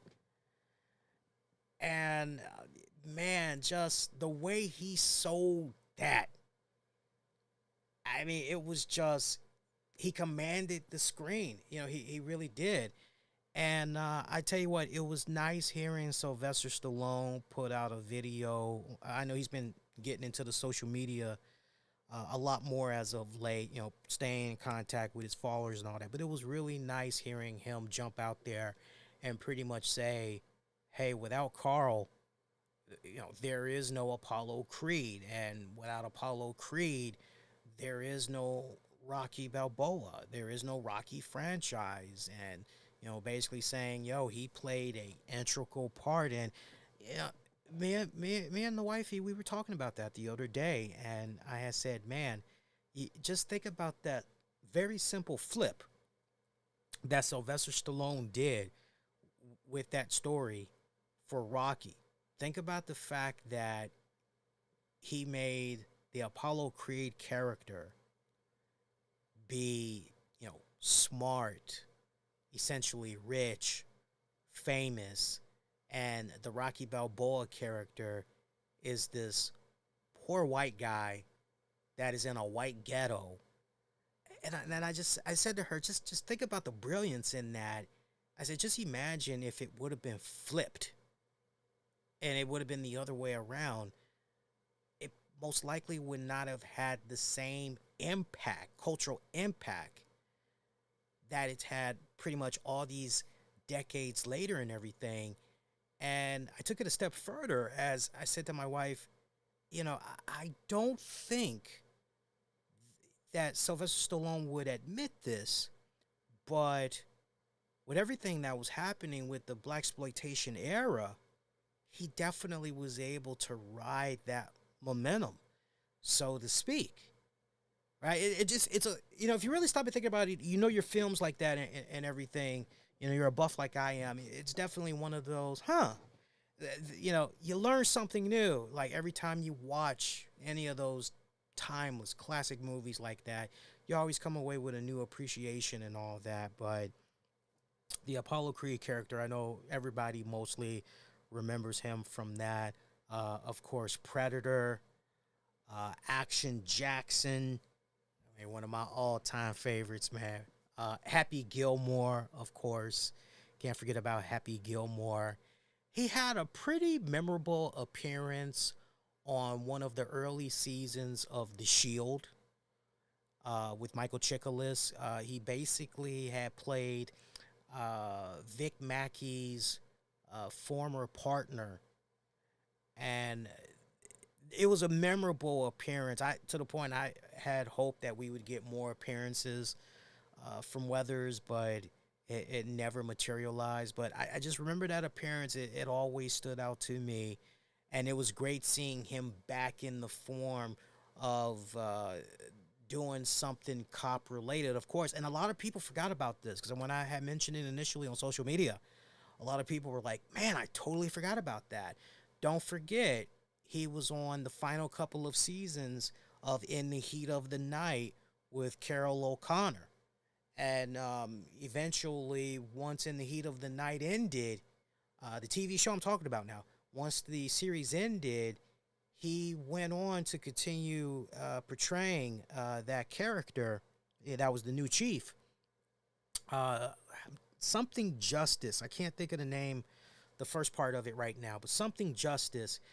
It didn't last that long. It was basically only one season, unfortunately, and that pretty much was it. Psych, Mandalorian. I mean, we'd be here all night just going over Law and Order, Special Victims Unit. What Law and Order? I'm sure there was a couple of them that he did. Chicago Justice. He did have his own NBC series.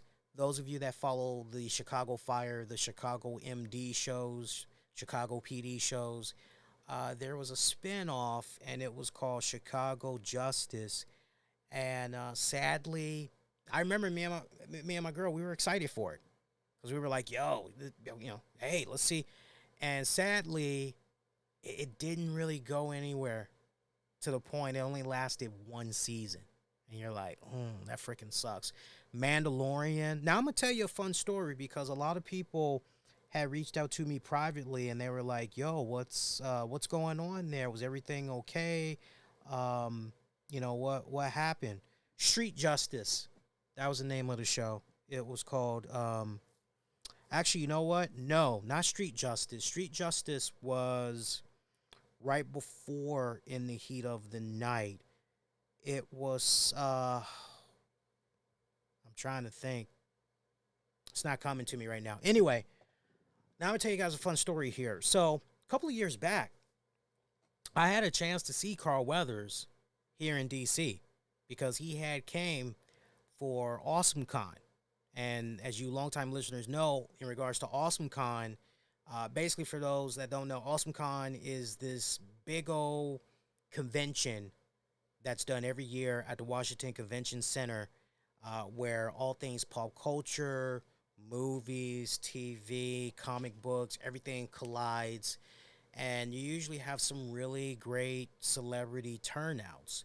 One of the biggest criticisms of AwesomeCon, though, is the more celebrities, high-profile name celebrities that come, the more it takes away from the main meat and potatoes of AwesomeCon, which at its hardcore essence, what it should be all about, Artist Alley, where you can discover independent artists and, wow, check out this artwork from this person, or, hey, look at these cool statues made from this person, or, wow, this person makes some really cool costumes, like Artist Alley, that's what it's supposed to be about. And many times you would hear the same old drag. Man, I gave all my money to the Power Rangers. Sorry, I don't have any money, right? And so it would suck. But a couple of years back, Carl Weathers had came to AwesomeCon, and I had an opportunity to see him. I remember there was even a Carl Weathers Q&A panel. And I'm like, ooh. And for some reason, I want to say it had to do with my classwork at that time and just the scheduling. Because I know I had got pretty burned out. I sadly did not go. And I remember, Tams will tell you. Because she was like, are you sure? And I said, no, I'm good. There's always next year. You know, we'll see him next year. It's all good. She's like, are you sure you don't want to just suck it up? And I was like, nah, really, I'm good. And I tell you what, when I had called her on my break to talk about his passing, one of the first things I said was, the AwesomeCon thing. And she said, no disrespect, but I knew you were going to say that. She's like, I knew you were going to say that. I'm like, well, like, it's true. Like, right? It's just because you always go, oh, there's always the next time. There's always the next time. I'm finding as I get older, while you're thinking about it, do it now. Because tomorrow is definitely not promised, sadly. So that is definitely somebody I'm greatly going to miss. I'm going on and on and on about him because he does need to be given his flowers. He doesn't get talked about enough, I personally feel. And I'm not saying this and trying to make it be a race thing. So please don't take it that way for those of you that aren't black. But he meant a lot to not just black society, but he meant a lot to black entertainment culture. And I sincerely mean that, especially during that time of the blaxploitation era and how he pretty much was able to ride that momentum and have a relatively successful career as a result. Whether you needed him to be an action star or you needed him to be a henchman or maybe you needed him to be a ladies' man, dude was a jack of all trades when it was all said and done.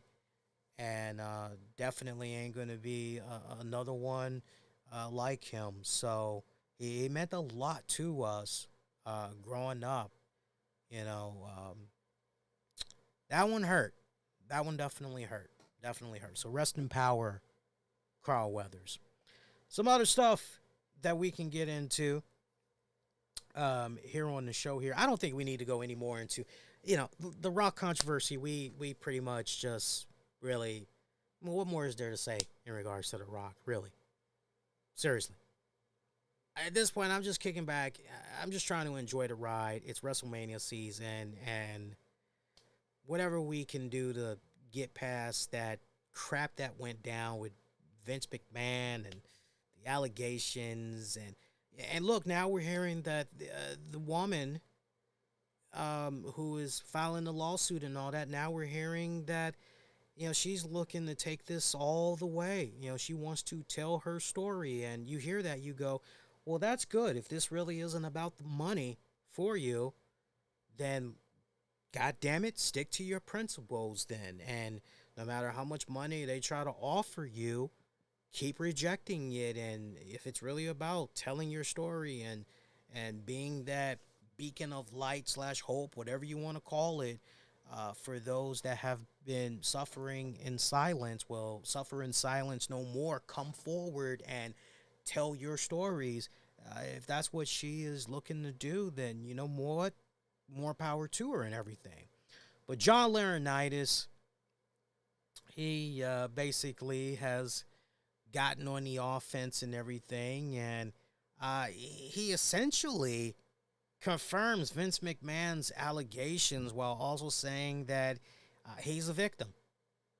Now, we were off the air when all of this stuff had went down, but obviously last week, the former WWE employee Janelle Grant, the whole 67-page lawsuit against Vince McMahon, WWE, and former WWE executive John Laurinaitis, outlining allegations of sex trafficking, sexual assault, number of other abuses. As we all know, McMahon had resigned from his corporate positions at TKO and within WWE, despite denying the accusations against him. Laurinaitis, meanwhile, he's taking a different approach. He essentially confirming the allegations against McMahon, but not the allegations against himself. So according to a statement provided by Laurinaitis' lawyer, Edward Brennan, this comes via Vice News, shout out to them, the former head of talent relations maintains that he is a victim in this case, much like the plaintiff, Janelle Grant.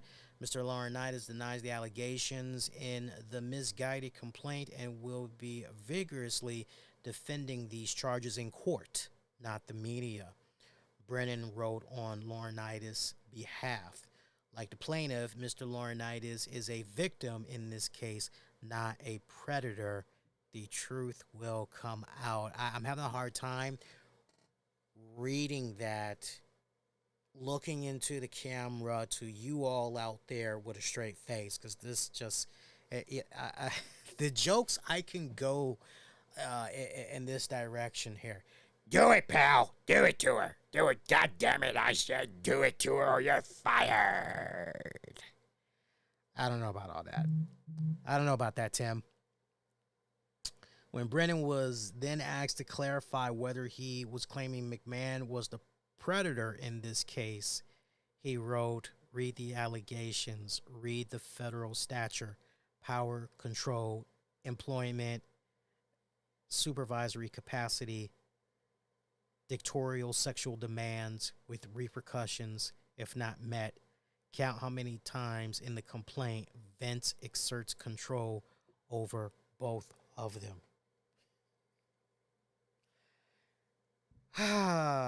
Again, for those of you that need a refresher, Laurinaitis named as one of the men that McMahon allegedly recruited for Grant to regularly have sex with. Both with and without McMahon himself involved, Grant was supposedly told to create illicit or explicit content for Laurinaitis, who she also claims raped her alongside McMahon inside Laurinaitis' office in WWE headquarters. Lawsuit also charges Laurinaitis with civil battery, intentional or negligent infliction of emotional distress in violation of the Victims of Trafficking and Violence Protection Act of 2000. That's where we are, where it stands with that. When I initially had read that piece of news, I shook my head and I said, wait a minute here. I call foul. I got to throw a flag because ain't no way, no how, no man has that type of power and control over another man, not unless that man likes, some people have a kinky little thing for S&M, bondage, authority, figureheads, and oh, please step on me, will ya? Please step on me. Spit on me and tell me I'm a dirty boy. Yeah, whatever. But, I'm hearing that and I'm just going, all I can think about right now is Brie and Nikki Bella's mom, who ended up marrying John Laurinaitis. And remember, she was dealing with some serious health issues in the time frame that Laurinaitis allegedly was with this young woman. So, man, what just to hear that, I don't know how many of you sports fans remember hearing about the stuff that was going on with Brett Favre. And at this point, I believe he was playing for the New York Jets.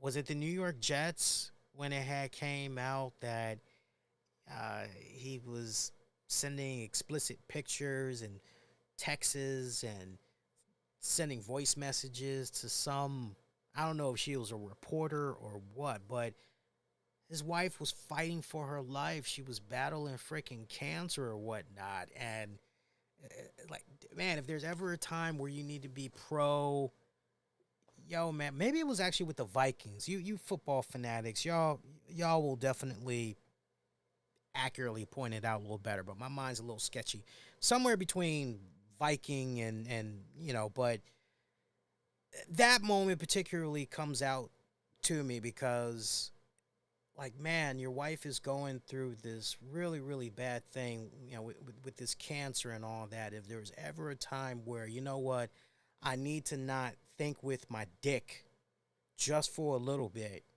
and let me try to nurse this person back to health. Because, you know, I just, if there was ever a time where if you had deviant ways, if there's ever a time where you go, yeah, like, not right now. Not right now. Like, I got to be there for my family. Look, we all make mistakes when it's all said and done. I can joke about it but in all seriousness, we all have issues. We all have issues.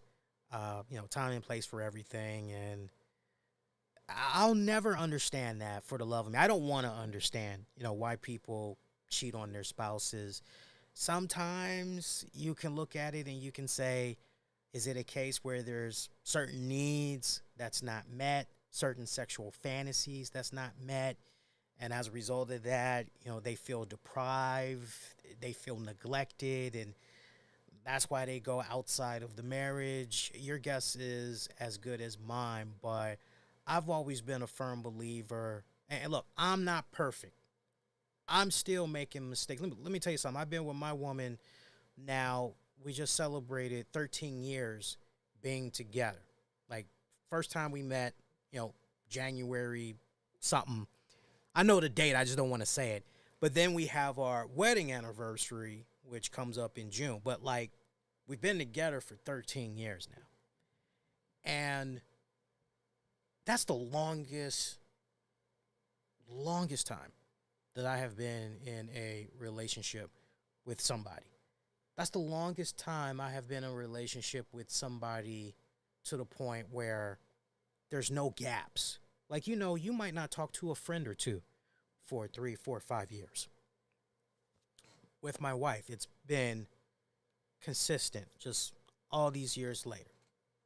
All these years later. And if there's one thing that I've always learned is, since being with her and everything, it's just if you don't have that open line of communication where you can feel comfortable saying any and everything, then that relationship ain't gonna work, right?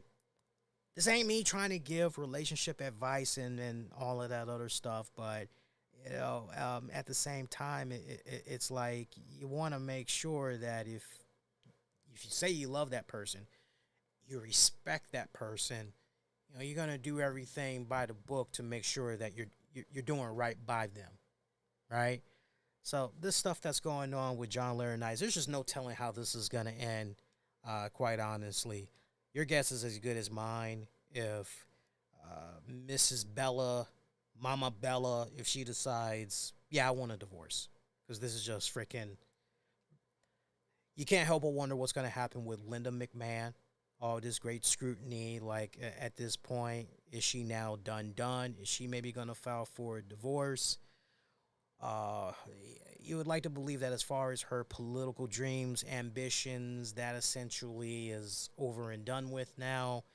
So really, what's next for her? Who knows? But this stuff about trying to be the victim. Oh, I was just caught up in the mix. I get that out of here. Serious. I'm not buying that, and I hope a lot of you guys aren't out there aren't buying it as well. I know the hardcore legend Vince McMahon. He wrote a short statement in regards to all the news that had went down. Here's what he had to say during his Folius podcast. I don't know all the facts, but man, it's really ugly.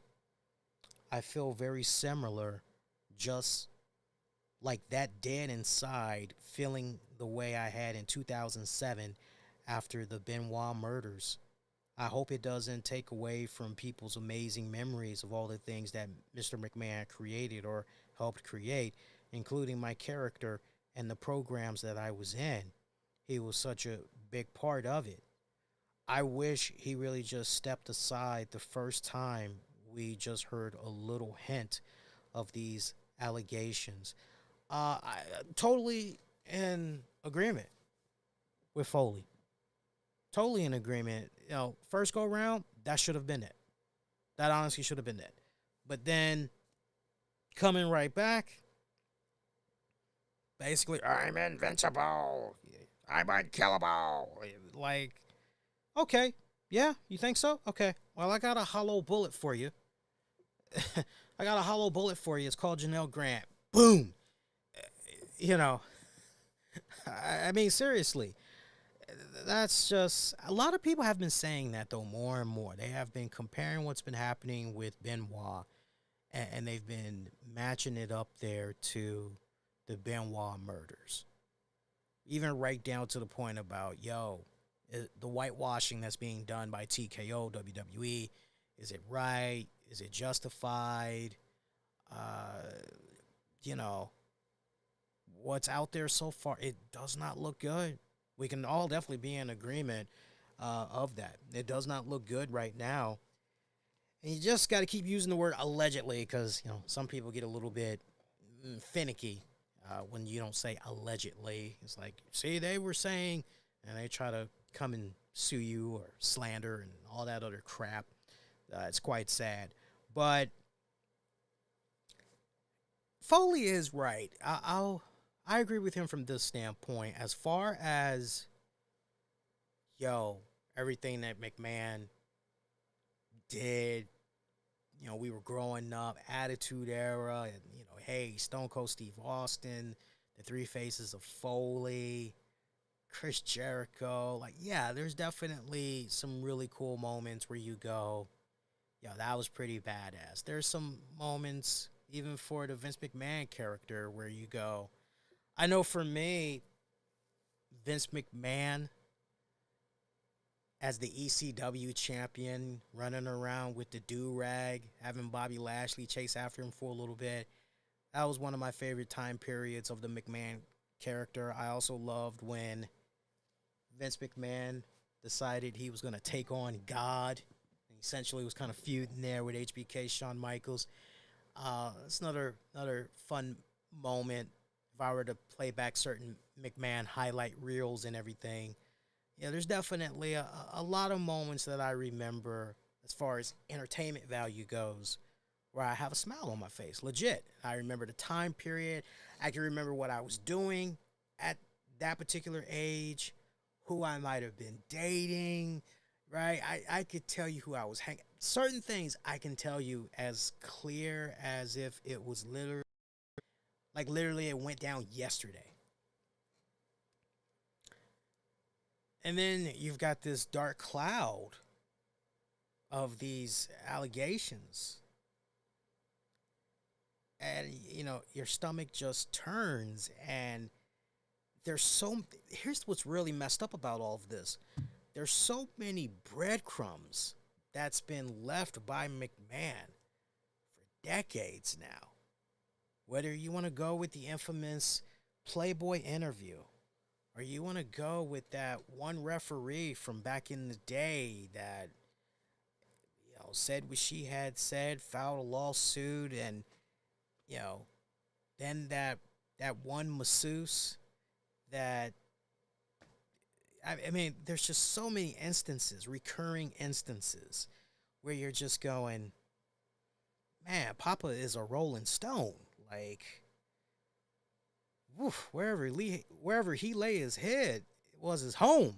Like, what is going on with Papa Vince? Like, there's so much like that. If you really, really take a step back and you just look at those trail of breadcrumbs, you just go, where there's smoke, there's fire. Seriously, you look, if she's serious about taking this to trial and it's not about the money, I really hope she doesn't settle. I really, really hope that she doesn't settle. I know Nikki and Brie Bella, they're getting slammed on social media because when John Laurinaitis had put out his hollowed statement or whatever, Nikki and Brie Bella, they put out a little blanket statement of their own. Um, really wasn't nothing. It really wasn't. I wish they would have put out something. I'm with you guys. I wish they would have put out something a lot more meatier. Um, Maybe even saying something right down to the point of we've distanced ourselves from, I wasn't going to talk about this, but I'm almost reminded of the recent interview that Logan Paul had gave. I can't think of the guy's name right now, but he had talked about how Dwayne The Rock Johnson had befriended him, popped up in a few of his little skits for some of his social media content, and then when the infamous, I use that term loosely because really it was negatively infamous, moment had happened in Logan Paul's career. I think he was 18, 19 years old. The Japan incident. For those of you that don't know about the Japan incident, basically the bullet points, he had traveled to Japan with a small entourage, and they were filming, and he came across an individual that killed themselves. And rather than stop filming right then and there, he made a mockery of the deceased corpse, making all kinds of jokes, that magnitude. And he was talking about how Dwayne The Rock Johnson ghosted him as a result of what had happened. Basically, the narrative that is being spun, if you will, is essentially why Logan Paul gravitates more towards Cody Rhodes, why he respects Cody Rhodes, and he doesn't really give Dwayne The Rock Johnson the time of day anymore. And I saw a lot of people that were going, well, kudos to Logan Paul. Yeah, right on Logan Paul and all this other stuff. And it's like, yeah, but did you really take the proper time to research the time period in which Logan Paul had decided, The Rock had decided he didn't want to have anything to do with Logan Paul? Do you all know the story about Dwayne The Rock Johnson's mom and how at a particular age he witnessed her trying to kill himself, trying to kill herself, and how close to home that is for him? And now they say with time, maturity comes self-reflection, and look, granted, maybe Logan Paul is in a, you would like to give him that benefit of doubt, right? But let's not forget that there's been a few new controversies within the last 3 years that Logan Paul has found himself to be involved in. One of those being some cryptocurrency thing. So can you really blame The Rock for continuing to keep his distance from this guy, all things considered? That's the best thing I like about social media platforms like X now. You can essentially add little notes of information for clarity to really help people out in what they're reading, hearing, and all of that good stuff. They're still fine tuning though. They got a lot to fine tune. Over the weekend, I remember I had used, I think I had polled folks saying, yo, about that Cody Rhodes. Matter of fact, let's read the results of that. I got to also read the results for what you all thought about Monday Night Raw as well. So first things first, let's do the Raw poll since that is up and running right now. I like easily Windows Defender summary. As long as it ain't an update, I'm good. All right, so over on X at the RCWR show, you guys are saying 27% for Monday Night Raw of the road.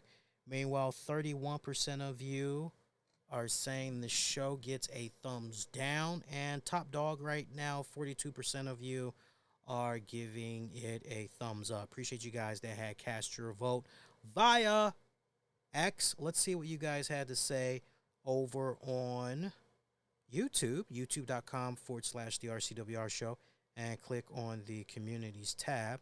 Let me refresh this.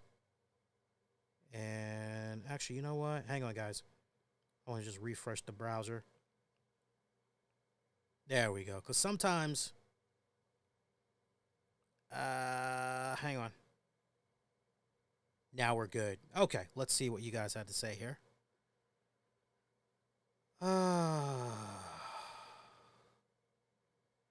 Very early voting on the YouTube. I'm seeing right now 100% thumbs up. So if you haven't voted, definitely vote when you guys get a chance.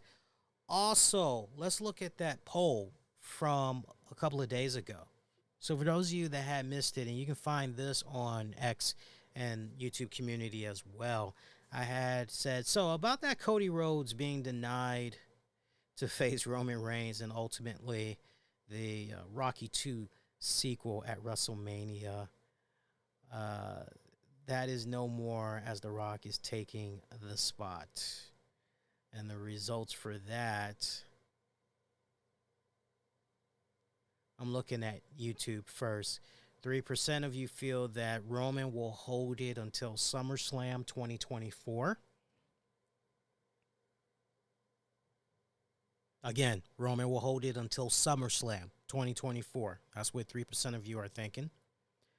Meanwhile, 8% of you feel that it's safe to say Roman is holding on to the bad boy until 2025. 19% of you are okay with Rock taking on Roman Reigns. To the point, I want to read this comment from Lewis Harris, a longtime listener of the show, supporter of the show. If you have The Rock, you have to go with The Rock because you never know when Rock will be available again. Roman versus Rock is the bigger draw and is the bigger money match. Cody winning the Rumble ensures that he main events Mania, but doesn't mean he has to main event as the challenger.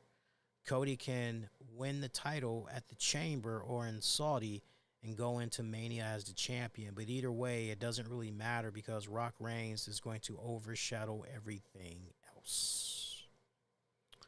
Meanwhile, 69% of you feel that Cody deserved that spot. Appreciate you guys that have voted via YouTube. Now, over on X, final results. Wow, almost a mirror image from what I'm seeing here to a certain degree. Over on X, 23% of you feel Roman's holding it until 2025. 15% of you are okay with Rock versus Roman. And 62% of you feel that Cody deserved that spot. Appreciate you guys that has sounded off and let your voices be heard. I did check out NXT Wednesday. I watched it earlier today. You know what? Okay, in some areas. Just very quickly here. Braun Breaker, Baron Corbin winning the Dusty Rhodes Tag Team Classic Finals over Trick Williams and Carmelo Hayes. Remember, Trick Williams doing double duty that night because he also had to face Dragunov for the NXT World Heavyweight Championship. Okay opener. I think the right team had win over when it was all said and done, especially prelude of things to come in regards to the main event and everything. Dijak versus Joe Gacy. I was bored out of my mind. I'm not going to lie to you guys. And I love Dijak. Big fan of Dijak. I don't care for Joe Gacy. I know that's probably going to rub some people the wrong way, but I wasn't impressed with what I had saw here. Not even some of the spots that they were doing. Like it wasn't clicking. It wasn't clicking for me in this one. OTM taking on the D'Angelo family. Honestly, I could have done without this match. You should have left this off the card. I would have been all right. If that meant you gave more time to other matches, that's fine. But this felt more like a level up match. or something from the NXT TV show. I honestly could have done without it. Women's title match as Roxanne Perez took on Lyra Valkyria, and then Lola Vice cashing in her opportunity. I wasn't a fan. I thought Lola Vice was gonna hold on to that bad boy a little bit longer. This was a really weird mesh up of the matches here and everything. Uh, it's and I say that because the first match you're like, okay, this is pretty technical, but then by the time we put Lola Vice into the mix, it was clear as day that because her timing, her foot pacing was a bit off. But I tell you what, very charismatic, big old ball of energy. I can definitely see her going places. She will definitely be the face of NXT much sooner rather than later. Oba Femi successfully defending the North American Championship against Dragon Lee. I love Oba. Great freaking look, man. Oof. Now, have MVP do something with him and Omaz. Put them as a tag. Oh, man. That'd be some good stuff right there. NXT title, Trick Williams taking on Eli Dragunov. Dragunov retaining. Fine with that. Williams really did not lose, though. I mean, he gained new fans in the process. I thought this was one of the best singles matches to date for Trick Williams' career so far down there in NXT. Great stuff. Great stuff. Very promising career for that young man. Definitely a future main eventer. Without a shadow of doubt. Without a shadow of doubt. Carmelo Hayes finally turning on Trick Williams. That was beautifully well executed. I loved it. Loved everything about it. Chef's kiss. Even loved when Carmelo was playing up to the camera. Did a little bit of a wink. Even mouthing off to some of the fans. He was giving it right back to them as he was making his way up to the ramp. Great stuff. Loved it. Loved it. Good stuff. All the way around. The Hayes turn, much needed. Definitely freshens him up, takes it to a whole new level energy-wise, especially now that Hayes is basically going to be in this position where you want to see him get his ass kicked. Woo! Love that. Love that. Main event definitely delivered. This was one of those shows where I would say if you did not watch Vengeance Day, you're okay. It's not breaking heaven and earth. You gotta watch it. Nothing like that at all. You honestly are okay. Now, if you got a lot of free time on your hands in the next couple of days, who knows? Maybe you're on vacation or something this week, and you want to do a little something. Then I would say, go out of your way. But I gotta tell you, this was the first time ever that I found myself fast forwarding a lot of a NXT takeover event. First time in a long time that I've done a lot of fast forwarding that it's like, I don't care about, I don't care, it's quite sad. And I hope that's something that I never have to experience again. Did I mention how they showed footage of CM Punk from tonight's Raw? So he did opt in for the surgery. So he opted in for the surgery.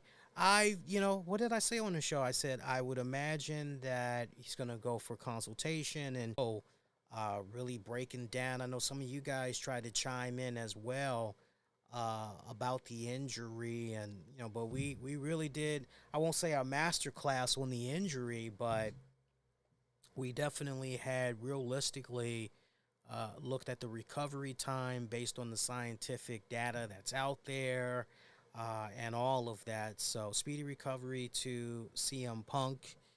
Again, he opted in for surgery. So, safe to say at this point, probably not until August. That's being very, very kind. Maybe we might see him in time for SummerSlam. We'll have to wait and see. Other than that, by the way, Ava, The Rock's daughter, receiving death threats over The Rock versus Roman Reigns. I don't know if you guys had heard about that, but she had posted on X saying, "Can y'all just leave me out of this for sake? I'm busy running a show. Death threats over a situation I have nothing to do with. Yeah, be for freaking real." She didn't say freaking, but that's unfortunate. That really really is unfortunate that she's receiving death threats. There just goes to show you. There was even a post I had saw that kept being shared on social media. I think I took a screenshot, but there was somebody that had wished death on The Rock, and they had wished that Roman Reigns had got leukemia, a bad case of leukemia. I'm just looking at that and I'm going, Jesus Christ, this is just. I'm trying to see if I can find it. Yeah. Sadly, let me see. Hang on, because I thought I took a screenshot. If it's not on my tablet, which is in front of me, then hang on. It's not on here. Then it is what it is. Yeah. I'm not gonna mention the person's name, their handle, but the guy says, "I hope the Rock, I hope the Rock gets killed, and I hope Roman Reigns gets leukemia. Hashtag we want Cody." Like, what in the blue? What? Too real, man. Some of these people are taking it too real and way too personal. Hey, speedy recovery to Mr. Jim Ross. Jim Ross has undergone a lot these past couple of years. The man just went through another surgery where he had got cancer removed from his right hip, and he's currently recovering. So, well, and see, here's the thing. You're going, well, wait a minute. But that was to kick off the week of, what was that? It was like around February 1st or whatever. He revealed that he had cancer on the hip and he got it removed. But then he took to social media a few days later to reveal that apparently there was some other uh, successful surgery that he had done. And you're like, wow, this man's been operated on. Because remember, so that's two. If you're keeping track, that's two. And then there's been some stuff that's been that had happened to his face. I think he had some cancer that was on his face that had to be removed. Then there's the ankle. So he has been operated on quite a bit the past couple of times, and you're just going, man, what a tough break from Mr. Jim Ross. And you just hear that, how he keeps going under the knife, unfortunately. I really hope that Tony Khan and them, even if they get to a point where, we think that as far as our commentating team goes, we're in a really good position, we're fine. Hopefully they'll transition him into an executive position in the back, really utilize him properly, and go from there. But it's just sad hearing that, all this stuff is happening. Almost kind of reminds you of, not, well, maybe it does. But when I hear about all these multiple surgeries for cancer removal and all that, I can't help but think about the late Tammy Terrell. Shout out if you know your singers, your Motown and all that. But Tammy Terrell, she died and just when it seemed like, okay, we got it, we cleaned it out, it's good. It was growing in a new area in the brain, and it got to a point where eventually it was inoperable. And the last handful of months of her life. All right, I got your comments here loading up. You guys got to bear with me. The lag that's going on with the stream. Hang on here. We got drop frame rates. Hang on here, guys. Just when it's picking back up, that's a good thing. It's picking back up. Got a little bit of buffering that's going on, but it's picking back up. Hang on. Hang on. Are we good? Yeah, we're good. We're good. I was like, wait a minute now. Wait a minute. Wait a minute. All right, let's see what we got here. All right, I want to get through these comments. See what's up. By the way, for you WWE Supercard fans, the new Battle Pass is out. Looks like you guys have a chance to obtain a new Randy Orton Royal Rumble 24 tier card.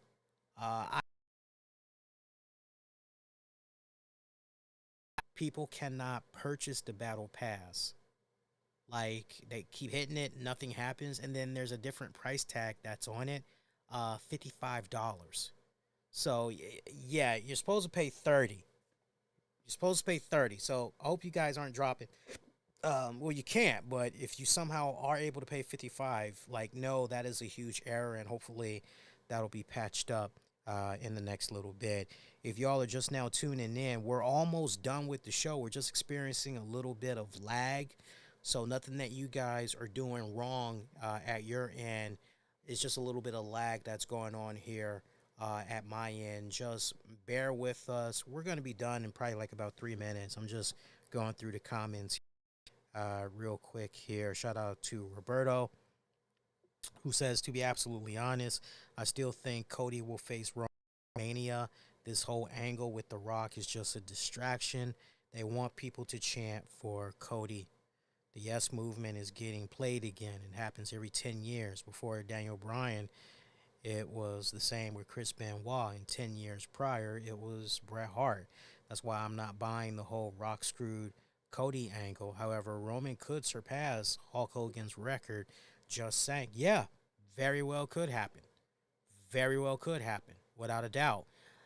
I still like the idea of Roman doing double duty on both nights of WrestleMania. I still feel that is something that ultimately is going to happen. I would be shocked if Cody and Rollins for the time. I would be shocked at that. Why not have? Because Roman, in that promo that he cut on SmackDown, talking about, hey, I work less dates than Seth Rollins, and I get paid a shit ton more money for those less dates that I worked than you do, Seth Rollins. And it's like, yeah, even more the reason why you should work both nights at WrestleMania, champ. So that would be a very interesting swerve, I personally feel, especially if that coincides with, oh, yeah, by the way, Roman, you and Cody, hey, guess what? Bloodline is banned from ringside. Like, nobody acting on behalf of Roman Reigns can appear in this match between Roman and Cody. If they do, they are suspended indefinitely. Same rules apply for you, Cody. If anybody acts on your behalf, they're going to be suspended indefinitely, right? Like, I still feel that I like the idea of Roman doing double duty at WrestleMania. I love that idea. We'll see if it pans out. Let's see here. Shout out to Daniel. Daniel's just like, yo. Money feels that the Rock, Roman, Cody triple threat is probably what's going to happen. Maybe, but is that really needed? Is that really needed? Do you really want to go down that watered up path? I mean, we've seen that spammed out. I remember it got to a point where a lot of us in the wrestling community said, can WWE stop with the triple threat matches? Like, seriously, just do a one-on-one. Like, let's be done with the triple threats for the championship. Like, not needed. I don't know about that. I really don't. Now, if you maybe want to do something at Elimination Chamber, I mean, sure, have at it. But at WrestleMania, no, I don't think so. Niner, they're putting hard times on Cody Rhodes. They are indeed. Yeah, I really like the idea of Roman, just because he laid it out so beautifully in that promo. And the way he talked, it was like, wow, this guy This guy thinks he's untouchable. This guy thinks that, okay, well, Nick Aldis, you're the new SmackDown GM. What do you got to say about that? Right? He's like, what do you got to say about that? I can just almost picture Nick Aldis and what's his face? Adam Pearce. Just working behind the scenes and, hey, we need to make WrestleMania for our respective brands be a total success. I agree. Well, what do you propose? Well, here's what I was thinking. Okay, I like that idea. Like, I can almost see that going down. I really can. And just the fact that we did not get a definitive. So what's happening with Cody here? Because now Cody is distracted by Drew McIntyre. Yo, what I just tell you guys at the top of the show. The bread is still in the oven. It's still baking. Give it time. Give it time. If when it's all said and done, this was essentially a curveball that WWE gave so they could essentially take all that negative press and all that other stuff off of the whole Vince McMahon stuff, freaking brilliant. All to just basically make it come back full circle to Cody finishing. Brilliant. That's all I got to say. Freaking brilliant. All right. And that is going to do it on that note. Be kind, rewind, check out previous episodes you might have missed on demand and on the downloads, wherever you get your podcast. Just search the RCWR show. Make sure you follow me on the X, the Facebook, YouTube. Use the keywords RCWR show.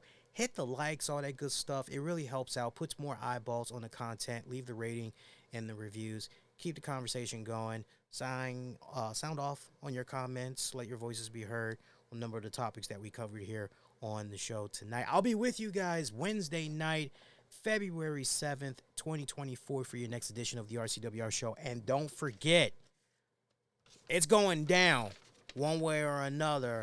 Even if I got to maybe go to a library and get a better spreadsheet than this, we will be revealing this Wednesday, I guarantee, the winners for the 2023 Wrestling Awards. And we'll do the raffle drawing live on that show. See who is the lucky winner for a copy of WWE 2K24 as polling is now closed. So I'm tallying up and all that good stuff. It's going to be a fun show Wednesday. Of course, we'll talk a little AEW, Fallout. We'll talk some TNA as well. It's been a good minute since I've poked my head in, seen what's been going on with TNA. We'll talk a little Wild Wrestling as well. It's been a good minute since I've talked about the Wild promotion. I'll give you guys an update, some thoughts on what all's working, going on there. So nice, fun, well-rounded show that we got planned for Wednesday. So tune in February 7th, 10 p.m. Eastern after Dynamite goes off the air. Hopefully, I'll have my glasses. I think I did pretty good tonight without my glasses, right? Hopefully, I wasn't looking all over the place. As far as I know, I'm not at that point where I'm cross-eyed, but I'm really blown. I didn't have my glasses. Hopefully, because I couldn't find them in time. Hopefully, I'll be able to find them for the next show. But meantime, wishing all of y'all to be safe. Most importantly, be kind to one another. And I will see you guys next go around. Adios, y'all. And take care.